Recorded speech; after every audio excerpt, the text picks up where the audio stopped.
of a shot of winning. We can beat anybody in the world, and I think we're going to win next Sunday.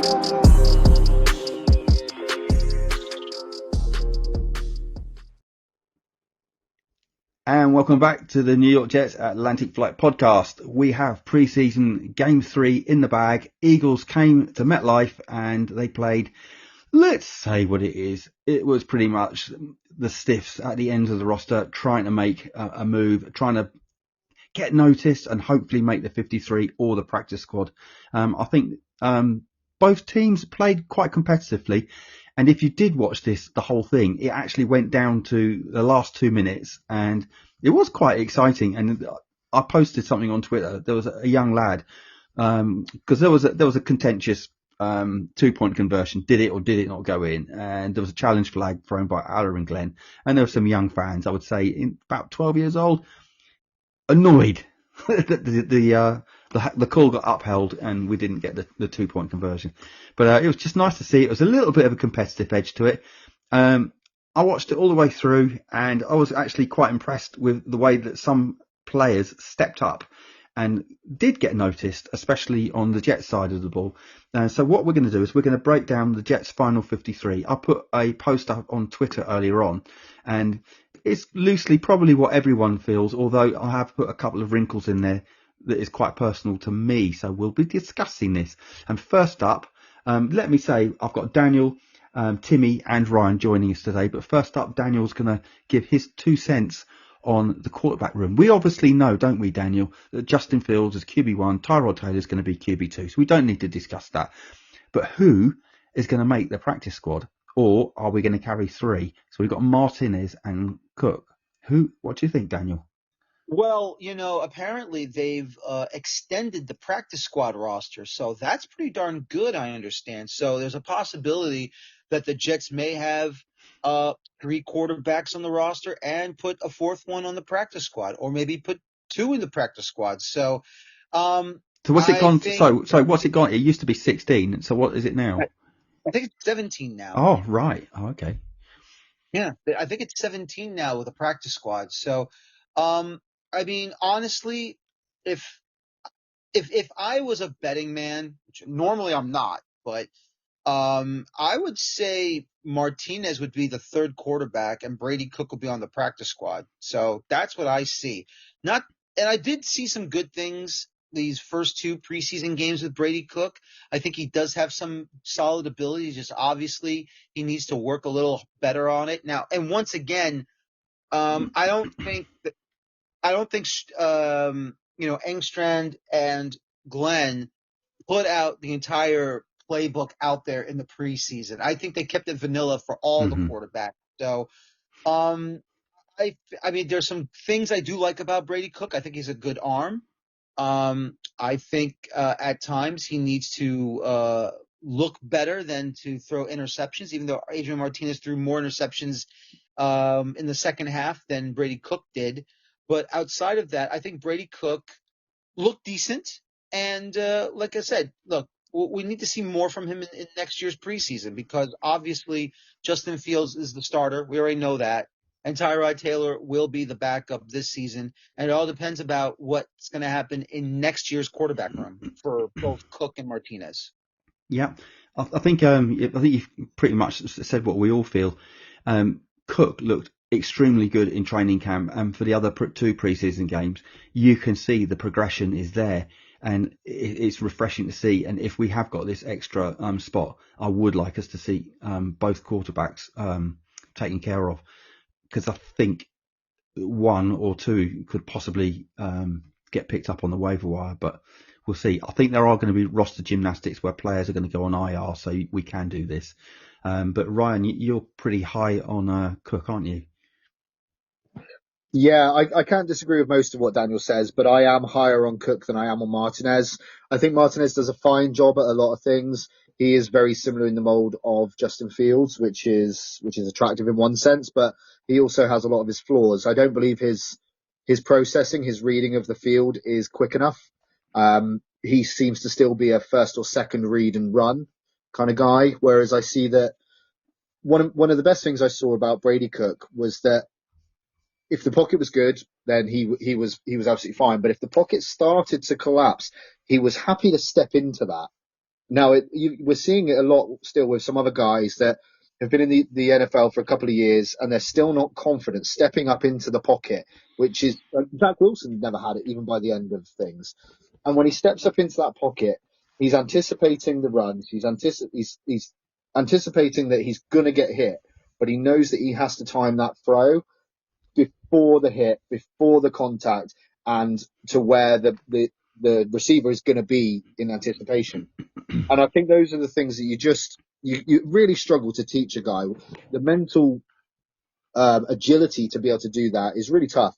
And I think that you touched on it yourself there, Gus, the progression of Brady Cook. When he went into his first training camp with us, he didn't look great. He didn't look that sharp, which was a bit of a concern. But he has gotten better every single week, which tells me, firstly, that he's coachable, which is a great trait to have as a guy coming into the NFL, especially if you're on the fringes of things. And it tells me that he is eager to learn. He can learn, and he's listening. And those things are massive right now. Tyrod Taylor is going to be QB2. We know that. If Aaron Glenn is saying he's going to be good to go for week 1, then fine. That's what we'll go with. But for me, Brady Cook will be the QB2 for us at some point. Do you know what? Pie in the sky, maybe he'd be QB1, but probably not. But something that he did and he's brought to the table with coming into this team. So from college, he was dependable. He made the right decisions. He had 326 consecutive passes in the SEC without an interception. Now, we're not talking about the Midwest or Mountain West Conference. We're talking about the SEC, the creme de la creme of defenses in college football. And he set a record of 326 consecutive passes without an interception. His decision-making and his vision are there. Coach the rest of it. Get him on the practice squad. Make him safe. Train him. Coach him. And let's see what we have in him when we need him. Do you risk putting him on the waiver wire? Because obviously, Absolutely if he's not in the 53, so I think he has to make the 50. You can protect the phone number, can't you? You can protect 4. Oh, you can protect. So the likelihood is he will get a protection then. Yeah. So, Timmy, have you got anything to add to that quarterback? Yeah. So as you know, Gus, myself and Ryan would have been quite high in Cook throughout the draft process. I think we probably would have drafted him rather than left him go UDFA if we'd been in the room ourselves. I think throughout the preseason games, I think he's gone from strength to strength with each game. For me, I would have had him ahead of Martinez before the Eagles game, and with the Eagles game, himself and Martinez splitting a half each, I think it was very evident, for me at least, who was better. I thought Martinez's decision making was very poor in the second half. He should have had more interceptions. He was quite lucky. I remember one of them went off the hands of one of the defenders. It was straight at him, and it was a terrible throw. But I think for Cook, I think he has something. He's still a bit raw, and I'd be really interested to see him, sitting in an NFL camp for an entire year, just see what he's like after a year. Like, if he's improved this much across those 3 games, I think his timing is still a little bit off. There was a run that he had when he took his first sack in the first half. There was just a little window. If he'd actually ran with the ball a split second earlier, he'd have had a huge gain. And it's just that little bit of timing that he's missing. But he had a 27-yard pass to Skinner, which I thought was just brilliant. It was on a rope. The placement was really safe for Skinner as well. The commentator just shouted out a perfect strike, and I thought it was part of a great drive, actually. He had a short ball to Stone Smart just after that for a short gain, then a 6-yard pass to Skinner again, and it was the drive that ended the half with a field goal. And just for me, it excited me watching it. Whereas I felt for Martinez, he's just a preseason quarterback. That's what I felt the difference was. Martinez is great with his feet, but I just don't think that he can throw the ball. I don't think his decision making is good. So for me, I'd have Cook definitely as our practice squad QB, and I would definitely have him as one of the 4 people we would protect as well. Yeah, it's funny because before this preseason started, I had pretty much like everybody else. It had been Fields, Taylor, and I had actually Martinez ahead of Cook, primarily because we don't know how Cook is going to translate to the NFL. Whereas we've seen Martinez in the UFL and we've seen him in pre-season for us before as well. And I was just looking at things and I was thinking, well, out of all the quarterbacks we've got, Martinez's game is more similar to Fields than any of the others. However, that changed when we played the Eagles. Like you've just pointed out there, Timmy, there was a time when he could and should have took off and he didn't. But then later on in the game, he did set those wheels on fire and he did go, he actually motored and impressively, he slid way before he had to. Don't risk getting hit. Slide before you have to. Don't slide into the defender, because that's another thing that actually gets my goat. It's actually sliding into defenders, because you're just going to wind up still getting hurt. But he did all that and he did it well. So he's slightly changed my perception of him as a quarterback. So yeah, I think we're all good on quarterback. Let's move on to running backs. I think we're not going to spend too much time on running backs because every man and his dog knows what's going to happen. Breece Hall, Braylon Allen, Isaiah Davis, and then it was one more. So on my 53, I had Keeney and Wangu primarily because of the kick returns. Timmy, take me away. Running backs. Yeah, so this is one where it depends on how many we are going to carry. If we carry a fourth, surprisingly for me, I would have expected Donovan Edwards to be the fourth, I suppose, coming into the preseason. And I think Nwangu has done such a good job from a special teams perspective and has looked fairly effective, right? And I think he was the first half running back in the last preseason game, and Edwards was the second half, which I kind of, to me, is always a little bit of a tell of where the squad or the coaching staff sees him. So I think that if we carry forth, I think it'll be him. I do think the return roles are just completely and utterly, wide open. It's hard for us to tell who's going to get any of those, right? Pritchard, I think, had a good night as well. So it depends on how they see that. I don't know. I like Donovan Edwards. It's a toss-up between the two of them. Would I be shocked if either of them snuck on? I wouldn't. It just really depends on how they have showed up in camp, which obviously we haven't had visibility of. Donovan Edwards, from a college perspective, I thought would have had a higher upside, and he did okay. But when you see what Isaiah Davis did last year in similar games, he was a spark.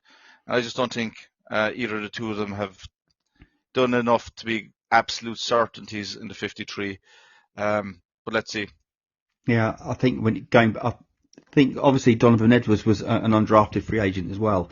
I think if he'd stayed another year at college, I think he would have probably been a day 2, day 3 pick, stuck behind Blake Corum at Michigan. And we know Blake Corum is a very good running back. I'd agree with pretty much everything that you said there. I think I'll probably speak for all of us. I don't want to see Donovan Edwards get claimed off the waiver wire because I think the kid has something. Daniel, what do you see from the running backs?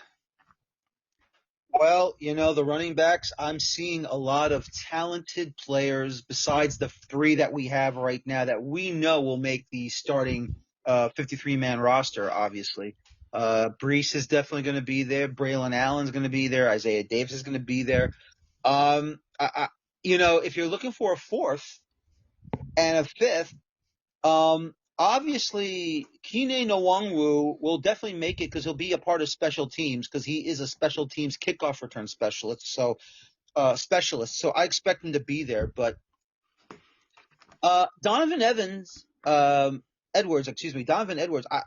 think he's really surprised me. He really has, and he's done some very good things, and not just getting that touchdown against the Eagles in the final preseason game.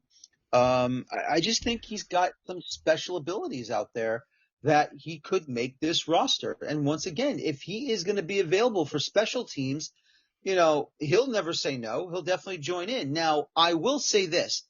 If he doesn't make the 53-man roster, but the Jets do sign him to the practice squad, that's a positive for me because you never know if one of the 4 will be taken down due to injury. So at this point in time, I think he'll be practice squad. But if he does make the roster, I think it's a big win for the Jets. Mm-hmm. I do too. And I think, as I say, my only worry is he goes on the waiver wire and someone else picks him up and he goes off and has a brilliant career because we've seen that happen before to us. Ryan, you're a big fan of Donovan Edwards as well. Yeah, I'm totally in the same boat as you, Gus. I have that fear, the FOMO, if you like, the fear of missing out on a Donovan Edwards touchdown in Jets gear. So I've just got that nagging feeling we won't protect him because I don't see why we necessarily would. I think that the four you've listed are probably correct. There's a chance that Isaiah Davis goes on short-term IR, and then we maybe get fortunate enough that we can keep Edwards for short term. But Nwangwu is going to be our kick return at 99%. I think we're all pretty confident of that. But let's not forget Isaiah Davis operated a little bit on special teams on kick returns last year as well, and managed to average nearly 26 yards a return. So there is a possibility that we roll with both of those guys on our kick returns, and it's an either or situation with that. But I'd love for us to find a way to keep Edwards. I just don't see that we protect him, and I don't see that he makes it, and I don't see that we use a five RB room, especially when we're using a pick on a fullback / tight end. Yeah, okie dokie. I say a pick, a spot, sorry. Yeah. I will add, I think on the night, I think Nwangwu actually did outplay Donovan Edwards as well. So I think he's ever so slightly a better running back than Edwards. Yards per carry were way better, almost double. Okie dokie. Let's move on to wide receivers. It was a good night for wide receivers. Obviously, we had two running backs quarterbacking. Two running backs. We had two quarterbacks running the show in Cook and Martinez. And Martinez hit Jamal Pritchett quite a few times. 4 receptions for 54 yards. So he actually made my 53, not based on that, but because over the course of this training camp and preseason, he's done really well. So, and there's going to be some disagreements here. We don't need to discuss Garrett Wilson. I actually replaced Josh Reynolds with Quinton Skinner. So my 6, I kept 6 wide receivers on: Garrett Wilson, Tyler Johnson, Arian Smith, got to because he's a rookie, Brandon Smith, who has been outstanding in this preseason and training camp, and Jamal Pritchett, who's also a punt returner, but probably the odd man out is going to be Quinton Skinner if we keep 5. The reason why, and it's probably not going to happen, that I left Josh Reynolds out, who's a veteran, ex-Detroit, knows the system, so he probably will be there. So I'm just playing devil's advocate, I suppose, really. I want to see Quinton Skinner on this team. However, if he can get stashed somewhere on the practice squad, I'll be happy with that as well as I'm running with Josh Reynolds, who I think will make it. But those are my 6. Who wants to take this away first? Wide receivers. I'll go first because, I still feel that this wide receiver room outside of Garrett Wilson is still weak. It's obviously the weakest point or the weakest part of the offense right now.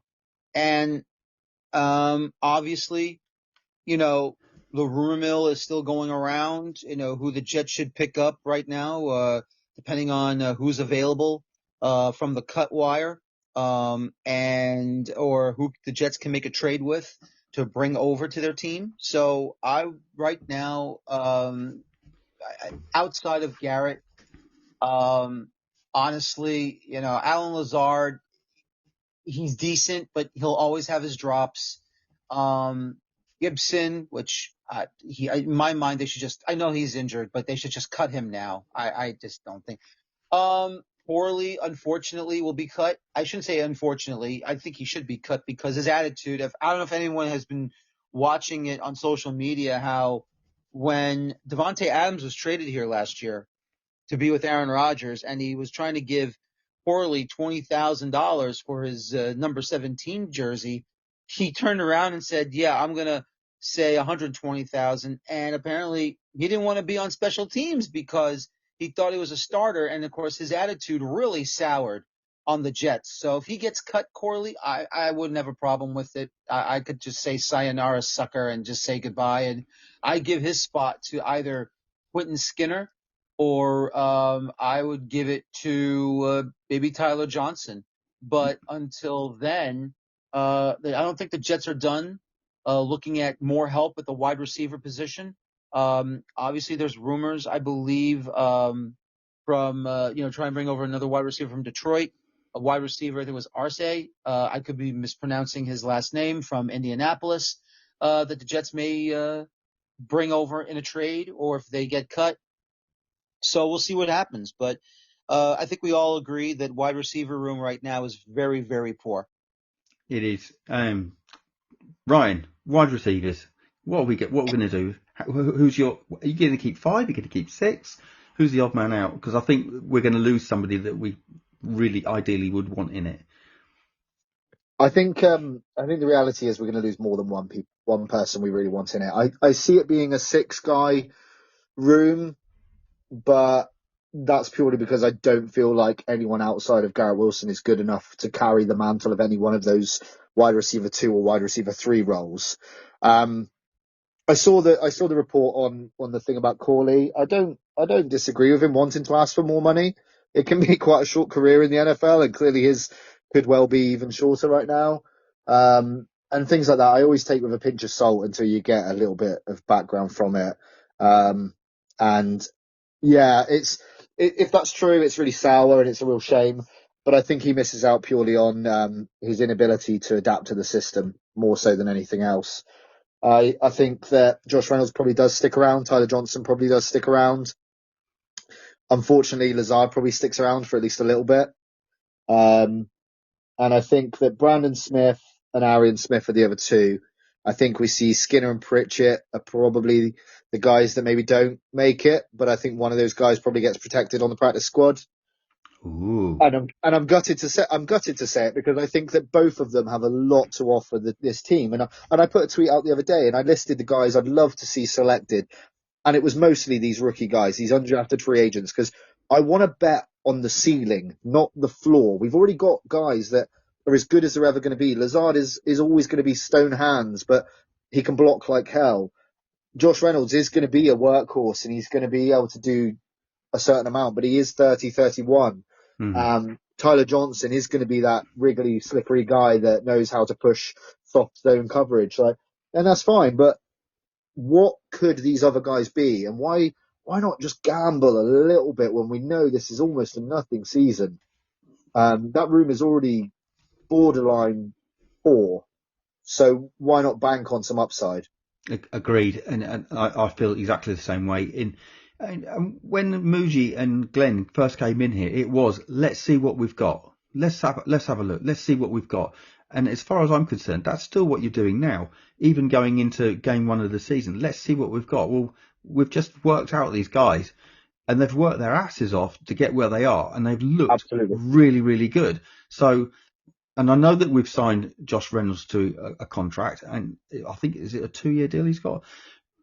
I think it doesn't cost, and it's the same with Lazard. Lazard restructured as well. It's not going to cost a great deal. I think it's like $2 million to cut Lazard, but I mean he might even end up getting traded, Pittsburgh.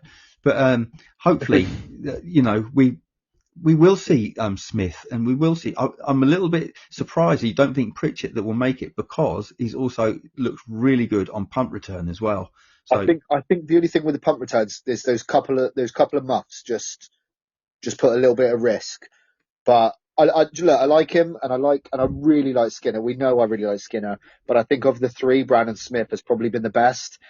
And I think if one of those 3 has to come through, it probably has to be Smith for me. Yeah. I think he's done 2 years of improving and earning his spot, and he deserves a chance now. Yeah, it's going to be. I think all of us will agree. There's going to be players that we're going to have a little bit of a cry on when the Turk knocks on their door. Timmy, yeah. Timmy. Yeah, so for me, I think we'll carry 6. I think by the powers of deduction, I think that that there's 3 locked in, which are Garrett Wilson, Tyler Johnson, and Arian Smith. So then we have 5 guys for the 3 other places. We have Brandon Smith, we have Pritchett, Skinner, Reynolds, and Lazard. I think I don't know if Lazard is going to be. I wonder if they might put him onto the injured reserve. He's already on IR now. Yeah, so I don't know if they're going to just leave him, off the squad for they will do 4 games. They have to, so that fixes one part of it. So for me, I think it's going to be Brandon Smith. I think that he has, done incredibly well. I think he has to make the team. He looks the part out there. he looked very smooth, good route running, and I think he shone where he should have in the preseason games. Had the QB's eye as well. I thought it was interesting that Cook liked to go to him. He had one pass, I think, broken up, but it was like a 30% chance of getting it at best, and he still, put himself out there. I think I said in an earlier pod that he was 5'11", but whatever I googled was misinformation. He's 6'2". So on the day, but I think that he has to make it. I think Pritchett is an interesting one, right? I'd agree with the punt return piece where like he had an unfortunate drop early on. He did really well after that, but I think he did 38-yard punt return in the third, which was electric looking. So it's just if he can kind of get rid of those muffs, right? So like I hit a couple of elusive catches as well later in the game. The fact that he was playing so late, I think, was concerning. It might mean that they don't see him hanging around. I think Skinner might be the odd man out, and they might put him, they might protect him on the practice squad. So for me, Garrett Wilson, Tyler Johnson, Arian Smith, Brandon Smith, Jamal Pritchett, and Reynolds are probably the guys I see sticking. And Skinner might just be, while I really like him, the odd man out. I think blocking is going to come into this as well. I think Reynolds can block really well, and I think that there's a reason they brought him. They know all about him. He's one of their guys. They've worked with him before, so I think that's probably worth a lot too. Apparently there's breaking news going on at the moment. Ryan is sorry, by the way, I absolutely agree with what you said. Just to correct you, it was 38, it was a 41, the longest, in his punt returns. He had 3 punt returns for 63 yards, an average of 21. So I would want Jamal Pritchett returning punts for me, but I digress. But Ryan's got some news. Apparently there's a trade, Ryan. Yeah, literally just flashed up on my phone. If you don't follow Ari Merov, then you're missing out. He's just announced there's been a trade with the Chiefs that we have sent Derek and Nady and a 7th to the Chiefs in exchange for a 6th round pick. Wow. So happy with that because he looked like a statue. He looked like dead man walking, I have to say. And that covers one of our trades that we already made for a defensive tackle as well. It's basically a reverse, so we're getting it's like a free trade, if that makes sense. Yeah. I'm right in saying that's basically... technically it's a loan deal, guys. It's a loan deal. That's what I like to call it. It's a loan deal. That's good business. That is really good business. And if you think about that too, Ryan, when you brought over Harrison Phillips from the Vikings in that deal for draft picks, and plus having the Vikings pay half of his salary, that's not a bad thing, That was excellent. Yeah. And he's probably going to start. They recognize that Nandi's not doing the job, so Darren Muji already on the case saying, okay, fine, we'll call the Vikings. Hey, you want us to take Phillips off your hands? Yeah, sure, go ahead, it's yours. That was brilliant. I'm going to keep with Timmy here, tight ends, because Timmy was raving about Mason Taylor before the draft, during the draft, and after the draft. So tight ends, Timmy. I've got obviously Mason Taylor's going to be tight end 1. I've also listed Andrew Beck as one of the tight ends and Stone Smart. I also believe Jeremy Ruckert will be part of the 53. But I think, as we've just witnessed, there are going to be moves getting made before Tuesday, the cut down day. I think Jeremy Ruckert could get cut or he could get traded. But at the moment, I've got 4 tight ends listed. Mason Taylor, Andrew Beck, who's also fullback, in case you didn't know, and Stone Smart, who, to be fair, has looked really good. Isn't really a tight end build, but he fits that role of mismatches in underneath routes, and he has looked really good. So Timmy, tight ends. So you were carrying 4 tight ends, four offensive tackles, and 4 interior linemen. I think we'll carry 10 offensive linemen, and I think we'll carry 3 tight ends. So in this instance, I think Jeremy Ruckert is the odd man out of your 4. I think Mason Taylor is definitely obviously our tight end 1. A friend of mine, Freddie, who's a Jets fan, made an interesting observation the other day, which I hadn't thought about. He said that he thinks that they're holding back Mason Taylor in the preseason, and just so he can break out in the regular season and people don't see it coming, which is, could be exactly what they're doing. I know he's carrying an injury, but it's interesting. I think in Detroit, obviously, tight end was was a big piece of the offense. So it's going to be interesting to see. I think that he could have a big year. I'm really excited for him, as everybody knows. Andrew Beck, I think, and Stone Smart are the other two. I think both have done everything you'd want them to do in the preseason and in camp. They've really shown they've done everything that Jeremy Ruckert has failed to do. They've shown up, they've blocked well, they've probably exceeded expectations from a fan perspective, at least anyway. I saw somebody mention the other day, maybe to Samini, I can't really remember, that Beck, because of his contract status, could potentially not make the 53, and through some roster gymnastics that they can re-sign him then the following day, that there's a way to do that. So that's potentially where you make space for an extra guy. Not sure about that, but if it's just a straight shooting, picking your 53, for me, it's Andrew Beck, Mason Taylor, Stone Smart. Yeah. Yeah, I would agree with that. Daniel, tight end room. I agree. Mason Taylor is the home run hitter for this tight end room. Stone Smart will definitely, he showed a lot to me that he is ready to go for this team. All I can say is that,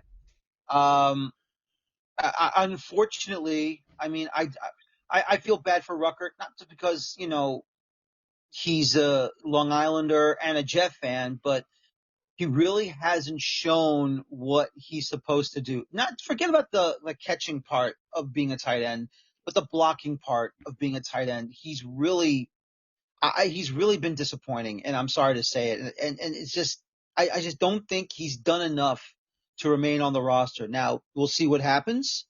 Obviously, I'm not at Florham Park. None of us are.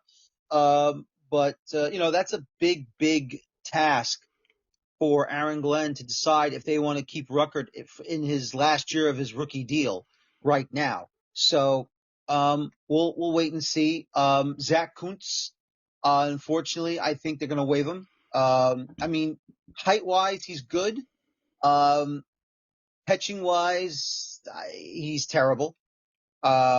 He should have had at least a first down and went right through his hands against the Eagles. I just don't think he's got enough to even be practice squad. I just don't think they're gonna keep him for practice squad. I think he's done. But with Beck, he can be tight end, he can be fullback. So that's a big plus to have him on this offense. So we'll see what happens there. But yeah, I've got a funny feeling both Ruckert and Kuntz are done. Yeah, I think you are right as well. Ryan, would you agree with that? Yeah, I can't disagree. The only thing I will say, I think that Ruckert will clear waivers, and I think he will stay on the practice squad.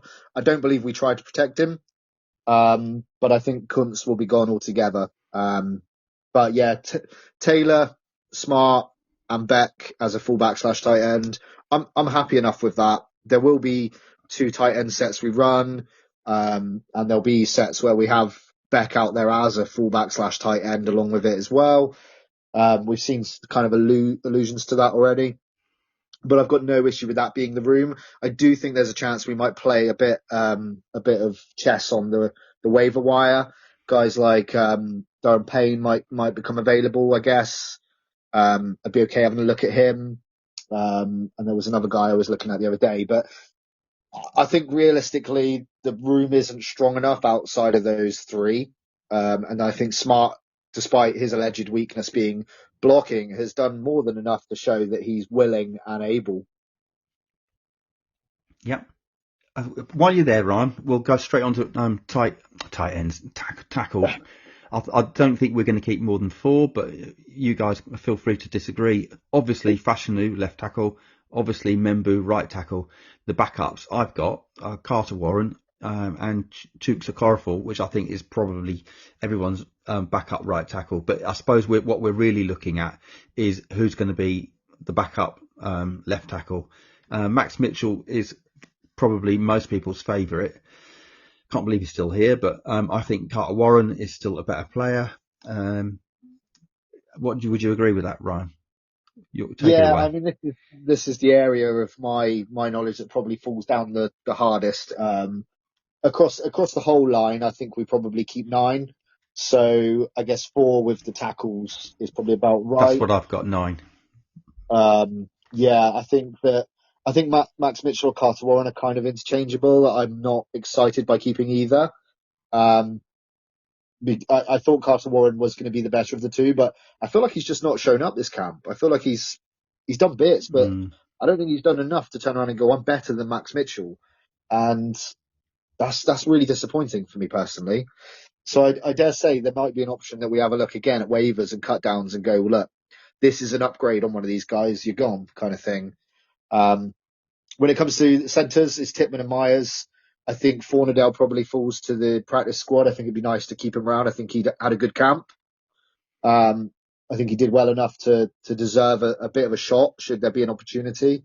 And I think Titman's versatility will give us that flexibility not to have to carry 10 linemen at once. Cole Laval and Xavier Newman both had good days, good camps. Simpson and Vera Tucker are there kind of as standard. Vegan probably fills that IPP spot because we haven't got anybody else that will fill the IPP spot. So he's a free dart on the practice squad, so you might as well keep him. Yeah. And I think Marcus Hayes had a good outing against Philly, so he maybe makes the practice squad. But yeah, Chuks, Membu, Fash, and probably Mitchell slightly over Warren right now to make the squad, with Warren making the practice squad. And then the guards and centres are fairly well there with, I think, Wiegand, Fornadell and Hayes probably finding their way onto the practice squad. Yeah. Timmy, how's your O-line looking? Timmy? Well, Timmy fell asleep. Sorry, there he I is. didn't realize I was going on mute. I agree with most of that, right? I agree with your 4 tackle spots. I think it's going to be Fash, Mimbu, Okorafor, and Carter Warren. I thought it was interesting in the Eagles game that Carter Warren was playing at right tackle. So I think looking at it, right, you have Okorafor and you have Warren who can both play left and right. So they have options at least when it comes to the swing position, which seems to be what they're looking for, because I don't remember seeing Carter Warren play at right tackle before this preseason. So I think that's something they're testing out. I think Max Mitchell just isn't it. Whilst Warren hasn't been amazing, I think he's definitely better than Mitchell, and I think Mitchell is practice squad at best. The place where I would have the O-line slightly different to yourself, Gus, is I think Xavier Newman has to be on the 53 for me. In fact, like, I nearly have him, as a better center than Josh Myers, So like, I just think he's too good to leave behind. I think he will disappear. You're not going to be able to keep him on the practice squad. I think he's just too good. Yeah, I'm a big fan of Newman as well. So he was the only missing kind of name off of your list there, Gus, that I probably would have had on there. I suppose just to give a rattle through the interior, then would be starting John Simpson, Joe Tippmann, AVT. I think Cole Aveo is somebody who's surprised me. I think he's a good off-season. I think he might stick. I think Josh Myers is going to stick because they seem to like him. They seem to think that he's potentially a starter, which is a bit bonkers, I think, for all the fan base. But that's where we are. And I think Xavier Newman, I would have probably ahead of Leveo even. For me, I think that he has to stick. Yeah, I think it's kind of picking itself for me anyway. Like you say, Xavier Newman, it was a really tough decision, and the one that I picked Cole Leveo over Xavier Newman, and I've thought that Xavier Newman has always played as good as he can do, but I think when you see a player that's giving 100% all the time, they might not be the best, but if they're a trier, I always like to see that. Especially, they're not a starter; he's a backup, so you just go out there, try your hardest, and that's a lot of what I like in Xavier Newman. But I think Cole Levio, or Levio, however you pronounce that, I think he's coming on really, really nicely as well. Samoan heritage as well, so he's got that whole sleeve tattoo thing, which shouldn't be something I like, but I do. But Daniel, who have you got your lineman? Well, before I give you my opinion about who should be on the line, let me just say throughout the entire preseason, the offensive line has been pretty darn good. It has. And I know they'll probably give up. They'll probably start giving up sacks when the regular season gets underway. But if they've been coached this good and preventing sacks, and hopefully they'll minimize that, then, we got ourselves a hell of a line. But like I said, it's the preseason. They're not in there for the entire game, the starters. But the way that the entire roster during the preseason looked, I mean, the offensive line coach, I forget his name, but that was pretty darn good. And, only giving up 2 sacks in the game against the Eagles, and one was a strip sack and a fumble. Look, I can't complain. In three preseason games, and and both sacks were in the last game against the Eagles, I can't complain. I think we have ourselves a damn good coaching staff right now for the Jets, and to really improve on this O-line. Some people will tell you different, and Gus, I won't tell you his name because I think you know who I'm talking about, but we're not going to talk about him. But, I like what I saw in the preseason. Now, obviously, things will change once the regular season gets underway, and the schemes will get harder and more difficult for the O-line to try and protect Justin Fields and our quarterbacks. But, for what I've seen, I liked a lot. Tackles, yes, I like Membu needs a little bit more discipline when it comes to his penalty issues that we had in the last game. But Fashanu looks really strong. Also, I liked what I saw from John Myers when he filled in at center when they moved Tippmann to guard because of the injury to Josh Simpson, which he's back there now. And of course, AVT is AVT, so I can't worry about that. Backups, Okorafor, I like a lot. I also like Carter Warren. Maybe even Wiegand had some decent moments, but usually offensive line, I look at the starters more than the backups. But so far, I like what I've seen. While you're on, Daniel, let's go on to the defensive side of the ball. 5 edge rushers. Actually, I've only got 4 edge rushers listed here. I've got Jermaine Johnson, Will McDonald, Michael Clemens, unfortunately still, and someone that made a big impression on the night was Braden McGregor. I do think the reason why I've got 5 is because I think we will pick up someone on the waiver wire. So who do you think? Who do you see as the edges? I'll say again, Jermaine Johnson, Will McDonald, Michael Clemens, and I think Braden McGregor seals another spot. He did play really, really well, and he looks hungry, and he did make. He was playing with his hair on fire against the Eagles. Daniel? Oh, I'm sorry. I thought we were going to go to Ryan first. I apologize. Defensive line. Obviously, it's great to see Harrison Phillips join it. Obviously, he hasn't played anything yet, but I think it's going to be strong.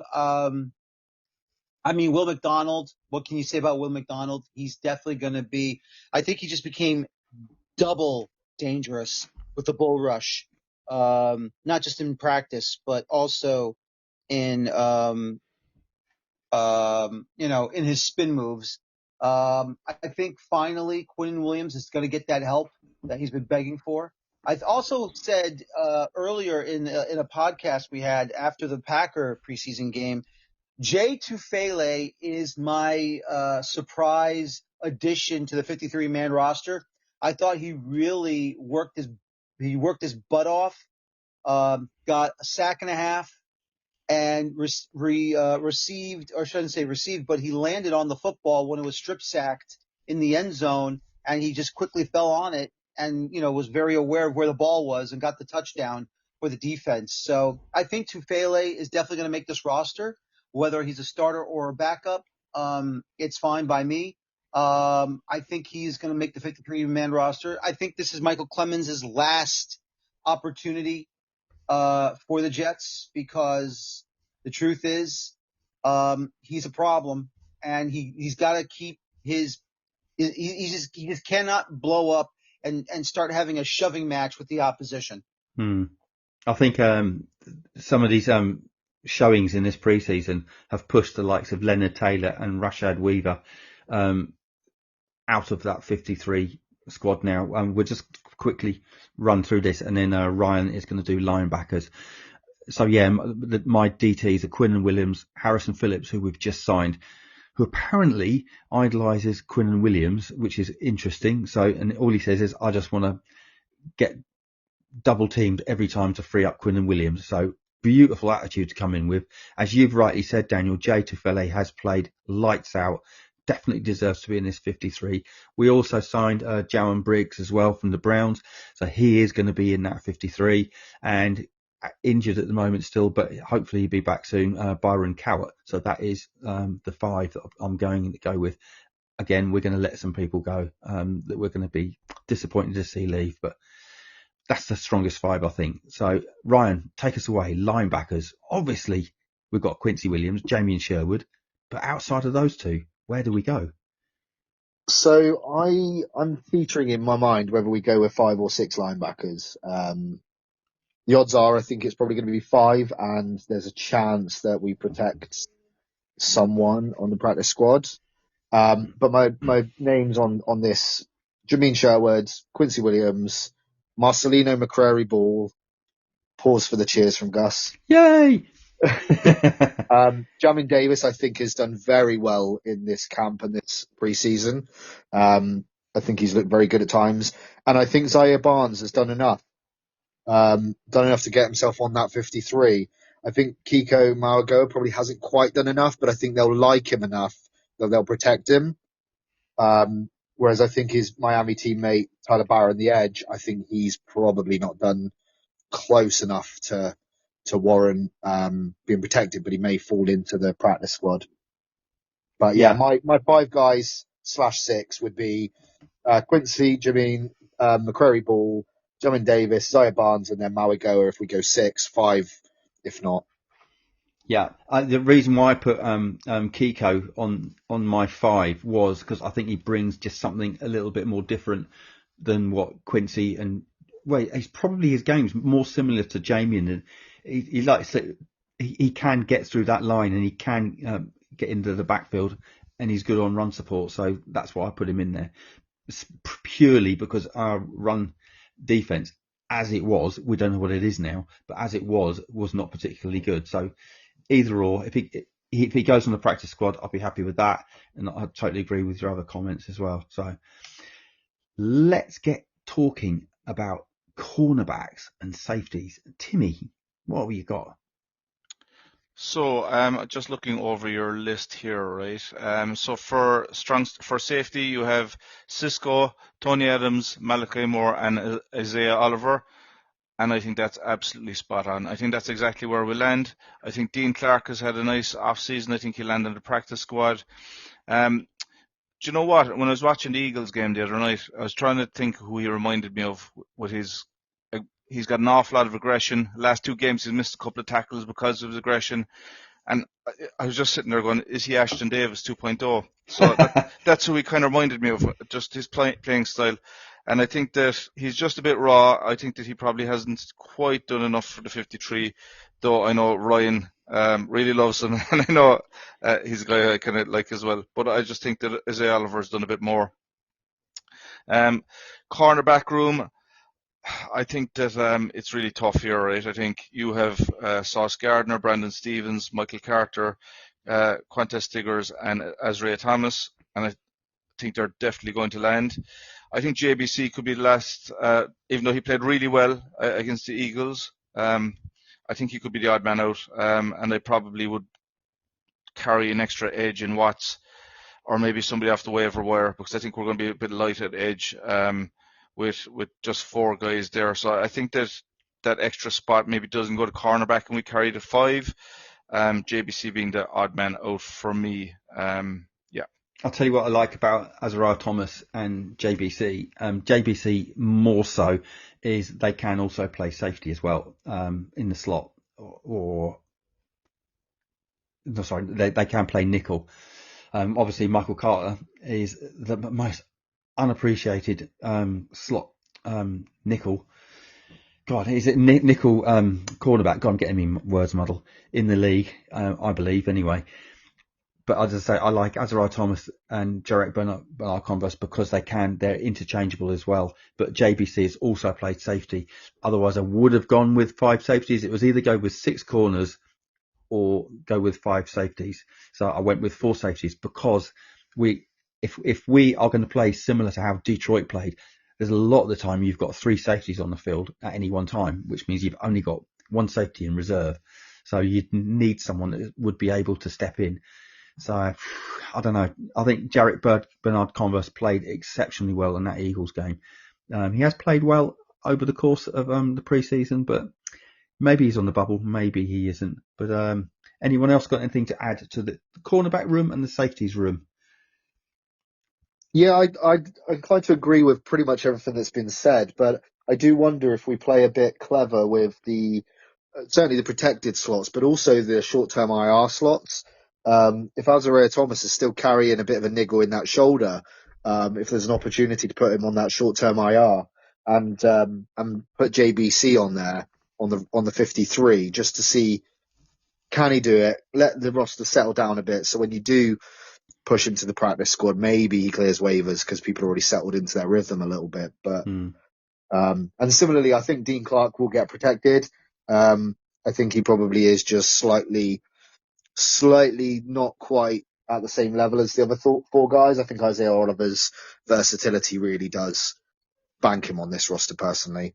But I'd be gutted if we don't protect Dean Clark on that practice squad because I think he's done everything asked of him. And I don't think he could have done any more. Well, we'll see. We'll just have a little bit of fun. We're going to predict who's going to be on our 4 protected players at the end of this. But Daniel. Yeah, I just wanted to say, actually, I loved what Malachi Moore did against the Eagles. I thought he is going to be something special for the secondary, for the Jets on defense, especially on special teams. I mean, did you see after the first series where the Jets went 3 and out and they punt the ball down? Did you see the hit he gave to the punt returner? Oh yeah, that was amazing. He sped down the field, gave the punt returner enough time to catch the ball, then splashed him like he was nothing, like just destroyed him right there. I mean, what a hit that was! And then gets that interception. And then gets that tackle for like a 2-yard loss behind the line of scrimmage. Malachi Moore is definitely a guy we need to watch on this team. And I hope they use him because he is unbelievable. He wasn't brilliant. He was very, very good. He has to learn to tackle better. It's all coachable, and he will be, and he'll do it because he's a smart guy. But he has to learn that this isn't college now where you can just tackle a player with purely by impact alone. You actually need to wrap. You actually need to form tackle. And there was a couple of times where he didn't do that. And a couple of times he actually got away with it. But you're not going to do that against some of the bigger running backs and some of the bigger tight ends and bigger wide receivers. They will bounce off you. So it's going to happen. He's a rookie. He will make mistakes. But overall, anyone that isn't happy with the Malachi Moore pick, take a hike. Special teams. I am so pumped with the special teams.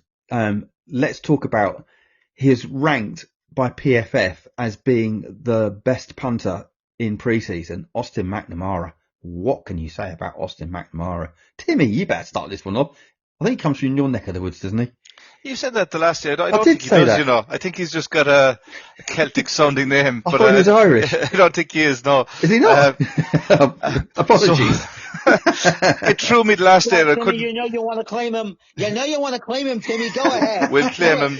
Claim him. I thought he was Irish. Oh, I'll take that back. I mean, he's had an California. Is he? San Jose, California. There you go. See? If you had that A in between the M and the C, be Scottish, right? Say every day's a school day. Probably is more Scottish.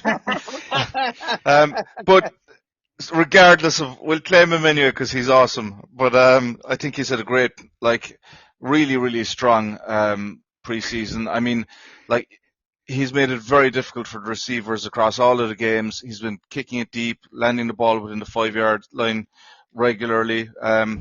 Just really good. I think Ryan rattled off some great stats last time we were talking about him, so you might have them to hand. But I just thought that he's had a perfect preseason as you could have hoped for. obviously there was a big outcry on Twitter when we dropped Thomas Morstead, but obviously to me it just shows that our special teams coaching staff really have an eye for talent, because McNamara has just done so well. I think it was justified when we got rid of Morstead, because he has been so reliable, and I can't see any reason why he wouldn't be anymore. But we keep going back to this. This is a coaching staff and a front office that are looking at youth and building through youth in similar programs. Obviously, the Detroit model is going to come into it, but then you look at teams like the Eagles and the Chiefs and Baltimore. They all build the same way, and I think there's kind of that blueprint that's going on here. So, and the other thing is as well, Morstead was a leader in the locker room as well, highly respected, been around the league for years and years and years. But we then went and signed Nick Folk, who also fits that role. He looks incredible. When Nick Folk walks out to take a PAT or a field goal, I don't have any nerves. He should never have left Harrison the Jets. He should never have left the Jets. I think we've seen the last of the thicker kicker, Mevis. I think he will be on his pedalo out of Florham Park before long. So I think Harrison Mevis will get snapped up by somebody, but I don't think he. Or you could put him on practice squad. Or he could go on the practice squad. He could go on the practice squad. Yeah. I mean, look, we want to make sure. I mean, listen, I think what they're going to have to do is this. As great as Nick Folk has been throughout his entire career, and he's a great veteran and everything, the truth of the matter is this. I think it's safe. It would be a safe thing for the Jets to just say to Mevis, we're going to keep you, but you're going to be practice squad, because you never know if Nick Folk's going to go down with an injury. Mm-hmm. Unlike, what happened last year with Zerline. So, look, all I can say is that I'd rather have a security blanket on the practice squad in the kicking game than hunt for a kicker if Folk does get injured. It's weird because all you got to do, walk out. I say all you got to do is walk out onto the field and kick a ball, and you'd think with soccer being as big as it is, and even rugby, you would think you'd be able to pick up a kicker anytime, any place, anywhere. There'd be queues, but it doesn't really work like that, does it? So yeah. So finding someone, he's not bad. Mevis isn't bad. Some of his kicks look damn ugly, and they've gone through, but I think his trajectory is a little bit odd as well. There doesn't seem to be much height in them, but again, coachable. He's certainly got the leg for it, but it's a weird one. As I say, I'm glad that we've got Nick Folk back. Obviously, we've got Thomas Hennessy. He's the longest tenured Jet, as we keep saying, so he'll be snapping. I also thought that Cook did really well as holder for the kicks as well. So I'm not sure who's going to be holder. Who's going to be the holder? Used to be Hennessy, right? Well, Hennessy's the snapper, but who's going to be holding kicks? So, beg your pardon, McNamara. Sorry, it's usually McNamara. Sorry, I mean, I spoke with turn. It's Beg usually your the pardon. punter. The punter's usually who holds. Yeah. Sorry, I thought it was Cook for some mad moment. Scratch that one. It's me, McNamara. I'm having a mad 5 minutes at the back end of this podcast. I tell you what, though, like you're kind of the piece about the Irish kickers is interesting, right? Because I don't know how familiar you are with our traditional sports in Ireland, but we have our own football called Gaelic football. Which we start playing from like 5 years old, younger. It's like it's to us what soccer is to England. It's played through the schools all the way up, and as part of that sport, you kick with both feet. So like in our sport, you kick the ball like a punt, but you can do it with both feet, and we also place kick for our sport. So what you're seeing is in the college ranks and now into the NFL as well. You're starting to see players come through, playing for Green Bay, playing for the Saints, who actually traditionally played Irish Gaelic football, that are trying their luck with the NFL game and are being quite successful. So I think we're going to see more of this. It's just something to keep an eye on. Interesting. The only thing we haven't discussed, guys, let's have a quick straw poll on this. Kick return. Is anyone else other than Kenny Nwango going to be kick returner? Well, for me, it's only him and Isaiah Davis. Mm-hmm. Yeah, So I would go for Davis because, look, as much as I think they're going to, right now they're going to keep Xavier Gibson because he's hurt right now. So, I mean, he'll be put on, the injury list and everything. But the truth is, Gibson should be gone. I want Isaiah Davis to be the other kick returner. Ooh, okay. I'd love if Pritchett could get a bit more secure with the ball. That's what I really want. Pritchett, yes, yeah. Pritchett. If he could get a bit more, if he get his ball security like locked in, to me, he looks like the guy who has the most home run ability of the three. It's a toss up though. Like, it's very hard to decide between the three of them. Davis I probably trust the most. I think Jamal Pritchett will be the punt returner, and I think he'll do a good job because I thought he looked pretty more settled. I don't know what the issues were, but I think he's ironed those problems out. And the more he does it, the more confident he's going to get doing it. And it's a bit like these special teams, kicking, punting, kick return, punt return, all the rest of it. Confidence is a big thing doing it. I've got some little footnotes of the Eagles game. Arian Smith was running like a cheat code at times. Malachi Moore was just laying the wood, as Daniel said. Braden McGregor, he was really getting stronger and stronger as the game went on, which was great to see. And Jamal Pritchett, excellent. Just couldn't have done any more. Notice me. So if Jamal Pritchett doesn't make this 53, I'll eat my hat. Arian Smith rushed the ball as well for 10 yards. It made me think, is this a lens into what's going to be a very creative, fun offense? Let's hope we're getting what Detroit had, and that's what we're getting, having taken some of their staff. So hopefully. Ryan came up with a good idea to name our 4 players that we could get protected on the practice squad. So it seems it's your idea, Ryan. Go on. Oh, beg your pardon, it was Timmy's idea. See, I told you I'm having a mad 5 minutes. An hour is a long time to be leading. Lucky you're Scottish, Timmy. You're doing a great job. So for me, it'll be between 5 position groups, right? For me, it'll be between 5 players: Quentin Skinner, Brady Cook, JBC. Whichever of Jay Tufele or Leonard Taylor doesn't stick, I think Tufele is more likely to go to the practice squad than Taylor. And then it's between Zaire Barnes and Francisco Maigo. So of those 5 position groups, going to my head, Quentin Skinner, Brady Cook, JBC, and Tufele. Nice. Obviously, it depends on your original 53, but these are all players that I think we can all get on board and say, yep, wouldn't want them to leave. Ryan, who's your 4 protected? Dean Clark, I bet he's one of them. Honestly, it's really hard. It's really hard to argue with what Timmy said there. And I also have Leonard Taylor making the 53 ahead of Tufele, so I wouldn't be surprised if he's protected.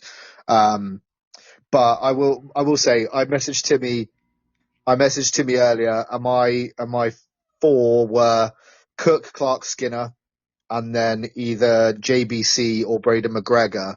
Now, but again, I concede. I suppose it comes down to who is the least likely to get snapped up. And in that scenario, McGregor's probably the least likely to get snapped up. So I'm going to say Cook, Clark, Skinner, and JBC are my 4. Lock it in. Wow. Okie dokie. It's all locked. Daniel, what is your 4 that you'd like to see protected? I usually don't have much to talk about. I mean, obviously Tufele is one of them. I think he should be protected. That's what I think. I think, like I said, I think he should be in there. It's really hard for me because obviously, you don't know much about some of these players, and you got to try and make all these decisions where who really made a big impact on you during the preseason, because there's just so many guys that you have to look at for like 3 games now instead of the 4. So, I mean, obviously Tufele is one of them, I think. I wouldn't mind seeing, if I can get up here real quickly, to protect, maybe Jamin Davis, I think. I would love to see him get protected. Obviously, that's number 2. He should make the 53 though. Mm-hmm. Okay. Well, maybe Zaire Barnes. We'll see. And Peyton Page, I think he impressed me a bit, especially in the third game. He got that sack in the Eagle game. I think he could be protected for practice squad. Maybe he'll edge on the roster if there's an injury. But Peyton Page is another one I would like to see protected. So that's basically Tufele, Page, and I mean that's about it, to be honest with you. I can't really give you two more. It's difficult. It's difficult because it's very, very hard. Yeah. Very, very hard. I I mean, mean, I have a funny feeling, though. I'll say this, though. I'll give you a third. And I'm not saying I'm doing this because I have a soft spot for him.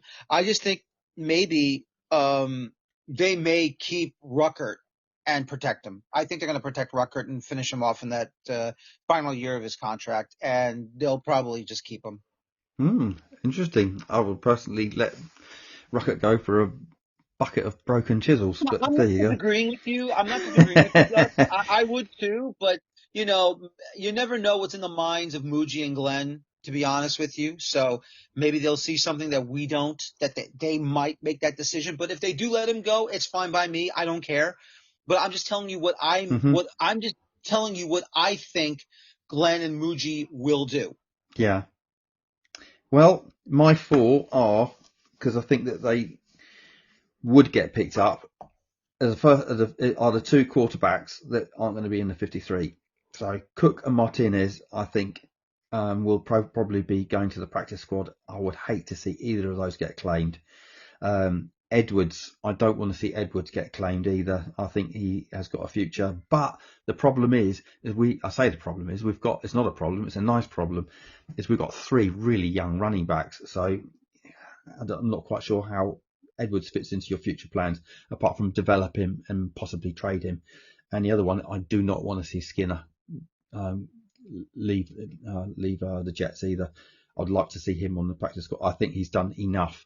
And as we said at the start of this, when we went through the wide receivers, we've got a few wide receivers that are at the back end of their career, and there will be a door open for these younger wide receivers to stake a claim to be permanent fixtures. So that was it for me. Cook, Martinez, Edwards, and Skinner. Guys, it's Cut Down Tuesday. So we'll be getting down to 53 players. It's an exciting time for us fans. Maybe not so for these fringe bubble players, some of which probably won't get picked up. And this might be it for their NFL careers, which is sad because you go through all this time. 1% of college players only make it to the pros. Let that sink in.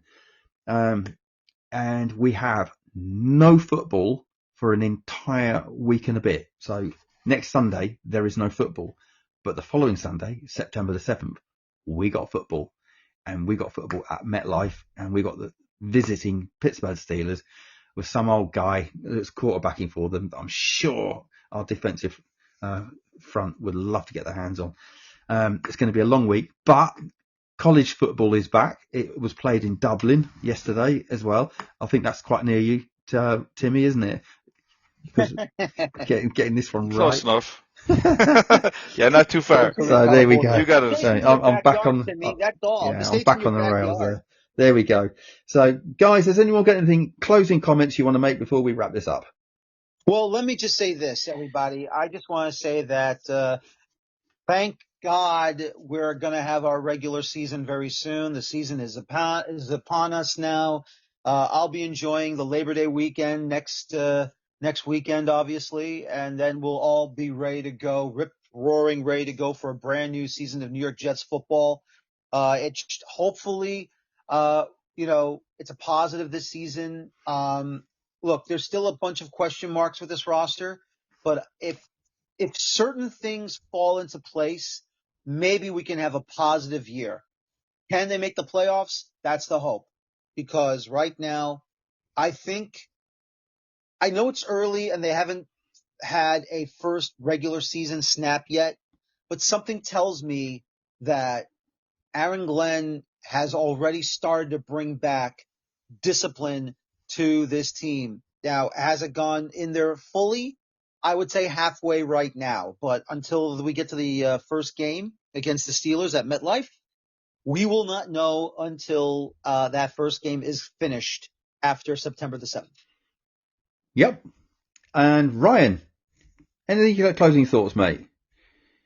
Just if anybody does want to go back and watch that college game in Ireland yesterday, have a look at Carson Van Dinter, the linebacker for Iowa State, Osam Sammi, the number 44 for Kansas State, and Big Citrus, the big defensive lineman for Iowa State. He looks like the perfect partner for Q next year if we want to draft him. But that's it.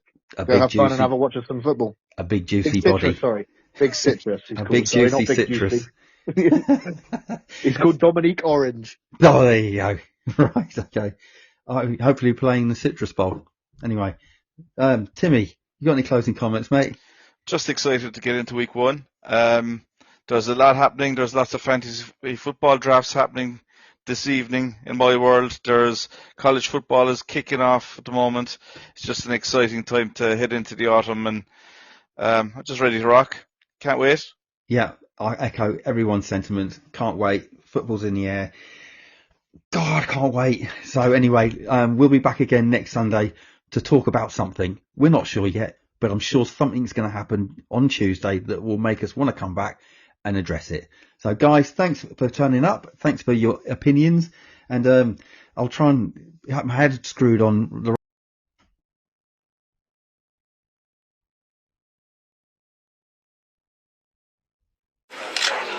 Y'all know what to say. On 3. 1, 2, 3.